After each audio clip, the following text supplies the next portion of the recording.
I've been wearing the Garmin Vivoactive 5 for a few months now, and if you're anything like me, someone who's into fitness but not trying to be a hardcore athlete, you're probably wondering, is this the smartwatch that finally nails that sweet spot between functionality, battery life, and everyday comfort? Well, spoiler alert, it kind of is. I bought the Vivoactive 5 after getting frustrated with my previous watch dying too quickly and being overly complex. And after using it every day for workouts, sleep tracking, and even just as a daily wearable, I've got a lot to say. Some good, some not so good, and some surprising. Let's dive into it.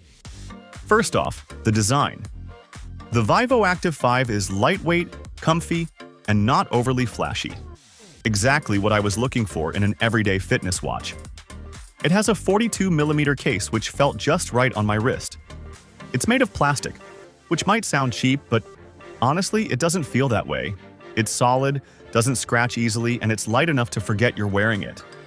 The band is soft silicone, nothing fancy, but it's comfortable for all day and night wear. I've worn it while sleeping, sweating through workouts, and even in the shower. No irritation, no slipping, no problem. Now, let's talk about the display. Garmin finally gave us an AMOLED screen here, and it makes a world of difference. The colors are vibrant, and the visibility is great even in bright sunlight. You get that always-on display option too, which I've kept on because I love being able to glance down during a workout without needing to flick my wrist. The touchscreen is responsive, and Garmin kept one physical button on the side, which is great for navigation, especially mid-workout when your fingers are sweaty and touchscreens just don't want to cooperate. That said, Garmin's UI still isn't the most intuitive. If you're coming from a Wear OS or Apple Watch, you might find the layout a bit clunky at first, but once you get used to it, it does its job well. I actually started to like the no-nonsense, data-focused vibe. This is where the Vivoactive 5 shines. Garmin absolutely packed this thing with fitness and health features. You've got all the usual suspects: heart rate, sleep tracking, SpO2, stress tracking, and step count. But there's also body battery, which tells you how charged up your body is, and I've actually found myself using that a lot more than I expected. It helps me decide if I should push a workout or take a recovery day, and weirdly, it's been pretty accurate. Sleep tracking is also solid. It gives you a sleep score, shows your stages, and even factors your sleep into your body battery. If you wear it overnight, which I do, the insights are genuinely useful. And then there are the workouts. The Vivoactive 5 supports over 30 sports modes, from running and cycling to swimming and strength training.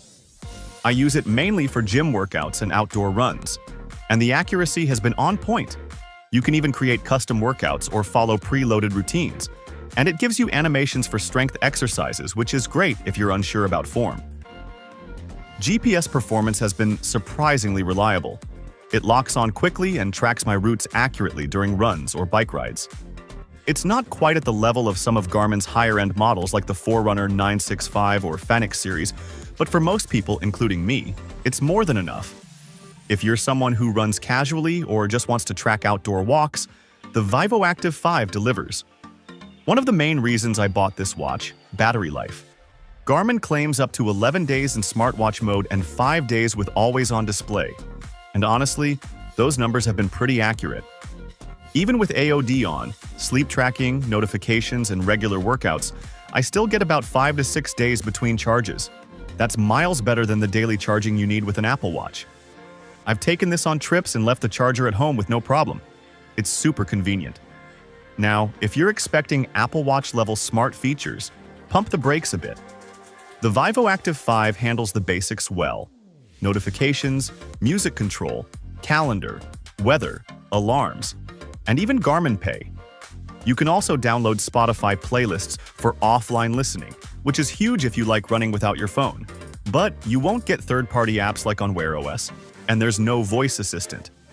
Still, for me, that trade-off is worth it to get that stellar battery life and fitness focus.